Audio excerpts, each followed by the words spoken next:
Hello and welcome to the video. This is a follow-up video to one I did quite a few weeks ago now about the new OMPHobby M2 EVO Mark II.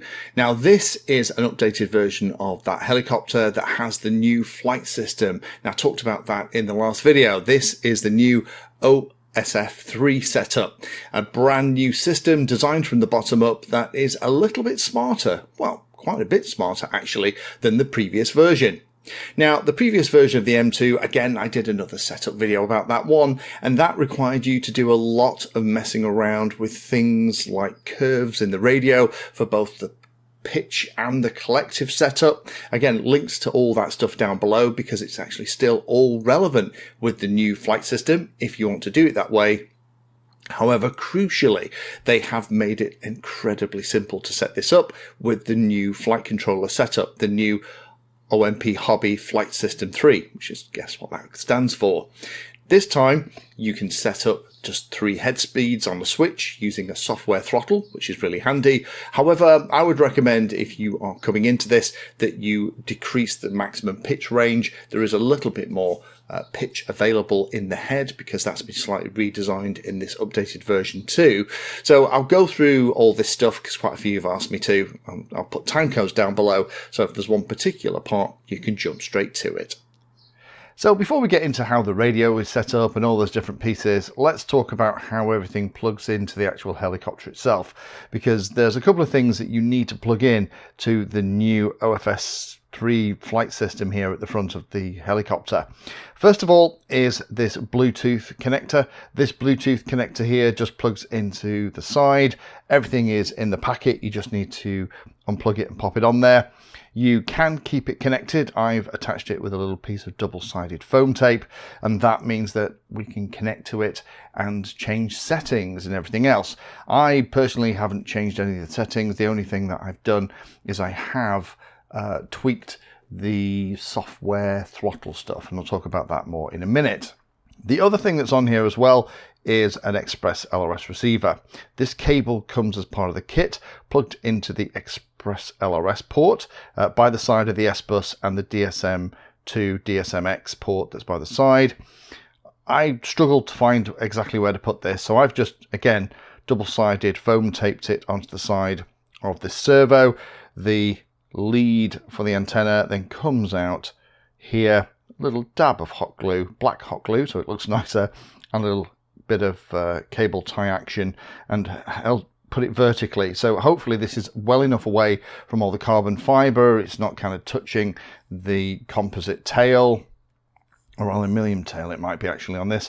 So that is how you kind of plumb all those pieces together. Not particularly tricky. There is a little bit of soldering to do onto your ExpressLRS receiver, but it's standard stuff. Power and ground go to the power and ground on the port. The transmit pin on the OFS3 goes to the receive pin on the ExpressLRS. Vice versa, you just cross them over. So with that stuff installed, then we have the ability to talk to both phone or tablet over Bluetooth, and then we have the option to bind it to an ExpressLRS radio.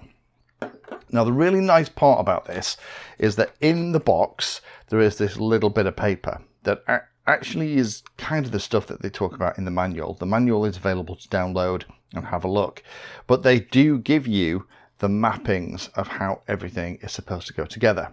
So what you need to do is set your radio up, and we'll have a look in a moment, as aileron, elevator, collective and rudder. So it's not throttle, it's acting as a collective control. Then we have the arming motor safe. That is, to be honest, always needed for ExpressLRS. Then we have 6 is actually the throttle. So that would be where you put your throttle curve. Your collective curves would go on 3. Your throttle curves will go on 6, but we don't need that for this new system. It can be a little bit simpler. Whether or not it's attitude or 3D mode on the controller itself. And the last one is the one I'll show you how to set up, well, how I'm going to use it here, which is the software RPM selection, where you can have 3 speeds and you can choose those speeds via the app. So let me just show you what that looks like on the actual radio. So here we have it set up on the radio. If I go into the model and zoom all the way across, we can see that I have it set up as aileron, elevator, is called throttle, but it's actually collective here, rudder. Channel 5 is set to arm, which is what we need for ExpressLRS to work. Channel 6 is set for throttle. When it's at a high position, that is going to give it a high value. I've currently got it set to a switch, but realistically, if you wanted to set it up old school, and again, link below to that previous video where I showed how to do that, that's where you put your throttle curves on that channel. And then you have your channel 7 for your modes, which is attitude or 3D mode. And then finally, the last one is the software RPM. That's how I've set it up. I have bound it to the model in standard ExpressLRS ways. So let me just plug it in and I'll show you that all working. Again, whenever you're doing anything on the bench, do make sure that the blades aren't attached both here on the main part of the helicopter, but also take the tail off. It just means that then you're not going to get bit. So plug it in. Telemetry connected. So now we are connected. So I can move the swash side to side, forwards to backwards, and that works in the correct way. Obviously, rudder's not going to do anything because that's just going to speed up and slow down the tail and also change the speed of the head in that funky way that OMP do it. That's actually really good. The collective is on this control here. So this one that's known as throttle is just the collective.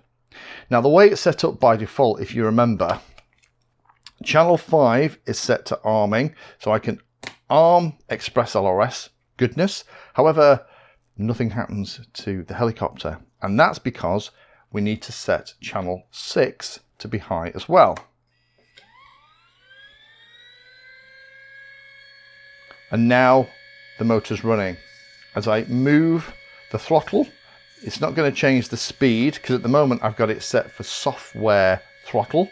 So what we can do is I've got it set up on channel 8, so I can have 3 different speeds set on channel 8. I haven't got that set up now, but I can stop the motor either by channel 5, disabling CRSF, or I can actually turn the throttle off. Now again, at the moment, channel 6 is set to a simple switch. That would be almost certainly where you put your throttle curve if you really wanted to. So that's the basic setup. The other thing that we've got, if we go into the model setup, we have got a whole slew of additional sensors.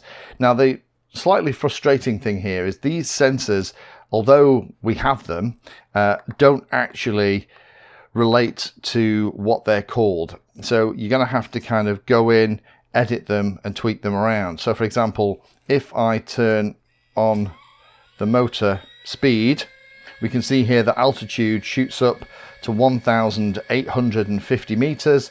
Well, that's not right. That's actually the RPM. So what we'd have to do is press and hold, edit, and then actually change the name and then change all the other things so that it actually appears properly on the radio. You'd have to do that with each of the sensors. Slightly odd way to do it, but it does mean if I now stop, we'll see the altitude go back to 0. So all of that additional stuff is coming across. So let me grab my tablet and let's just connect via Bluetooth and I'll show you those settings. So the app is called M2. It's going to ask us if we want to connect. It's really quick at finding the Bluetooth stuff here. So now we are connected. We have the options to change things like the gain, rotation rate, all these other stuff, and we can either have the parameters set as basic or expert. Let's just go into the expert stuff and just whiz down to the bottom, because here are the software throttle values, and this is what we can change on that 3-position switch. So we could have it as 50, let's call it 80, and maybe 100. And again, you'd have to just kind of check what the actual, let's click set. So now we've changed those 3 things, we'll find that the software throttle on the radio, that switch, is now actually going to do something. So let's try that now. So what we'll do is we will arm the ExpressLRS stuff. We will start the motor. We have a much higher head speed because we've just tweaked it. So we can change that. There we go, increase, one more. So there are my 3 head speeds that are now set on the software throttle. So it's really, really easy. In terms of all the settings in the app, there isn't a huge amount. Let me just turn that off and make that safe. Grab the app again and just give you a quick whistle stop tour. So even in the expert setting, we have the parameter settings for the rotation rates, filtering, the yaw and pitch PIDs, the roll PIDs, how the feed forward works, any deadband, expo that's set, so you can increase the expo on the controls rather than do it on the radio. So I wouldn't add any expo on the radio, I'd do it here. Tally PI, so this is the ability to kind of have, even though it's not a collective tail, kind of how that all works. The cyclic limits, and whether or not it's a proportional throttle, and you would set proportional throttle if you're going to use a throttle curve on that channel, which is set for throttle, which is channel 6, and you can set up multiple ones, or whether or not you're going to use software throttles, which is how I've just set it up here. So I've got my 3 different head speeds, and again, you can get an idea of the head speeds from looking at things like the telemetry values.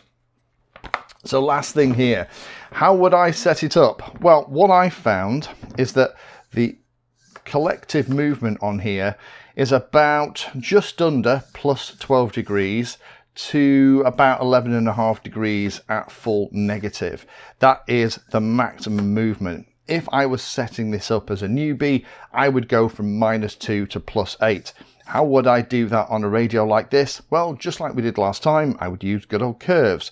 So go into the model menu, I'd zoom across and I would find where the curves are, and it has like a picture of a curve. I'd add a new curve, let's call it CV1. Let's call it something like pitch. That'll work. So what we're going to do, I would then set the actual curve itself so that it didn't go all the way down to -11 and almost plus 12. What I would do is I'd actually change this a little bit. So I would change that so that the values are going to be different. So this one, I would go to about -20. This one about -10. That gives us a very slow. And I would change this so it doesn't go to a full 11. I would probably say get it to something like, I think I measured it, I think +76 actually gave me more or less what I needed. That gave me about +8, and then I would adjust this one here so that it was in more or less a straight line, and that I think would be a much nicer curve for a newer pilot just learning to hover. So now we've done that and we have that curve, what we can do is we can apply that curve onto the inputs. So what I do, go into here, go into the input, which is a throttle, but actually isn't in this case. We'll edit it. We'll add the curve to custom. We'll call it pit. And now we have that curve assigned. So that now means that from a pitch point of view, you'll see that it only goes down a little bit and up that much. That's probably all you would need to do in order to kind of learn to fly this thing. Again, coming to something like this from a quad is a bit tricky because the head speed is not really controlled by the throttle. You can set up absolutely different throttle speeds. However, I really like that software setup on here. You can just dial in the head speed that you want. But the only other thing that I would potentially do here, I don't like having in the way that it's done, is channel 5 is the arming for ExpressLRS. Channel 6 is then the one that you have for the motor. For me, I would just, or the way I'm going to set it up anyway, is I'm going to have channel 5 when it's in the high position, but turn on both channel 5 and channel 6, and then everything's on one switch. I haven't got two switches that have to be in position. You might like it that way. Personally, that's not going to particularly float my boat. But hopefully that helps those of you that are interested in this. Quick whistle stop tour of how to set the radio up, how to plug everything in, and also a quick look at the app too. So hopefully that's been interesting for those of you that asked. Any questions, do pop them down below. Again, if you're not sure about curves or how all that stuff works for both the collective, which is channel 3, or the throttle channel, do look at the links below. There is a lot more information there of how you can set that up to be exactly the way that you want it to be. However, for newer pilots, it's set up pretty easy out the box. I personally wish there was some easy way to flick between a couple of standard curve setups so that for a beginner you didn't have to do that thing I've just showed where you go from -2 to +8 just to calm the collective down for kind of hover training. But for those of you that now have seen the video, you've got a rough idea how to do all that. Thank you for watching my video. Check out the playlist, and adding Painless 360 to your search terms will help you find my content. If you haven't done so already, please hit the like and subscribe button. It helps a lot. You can support the time I spend here answering questions and helping others by using the links in the video description.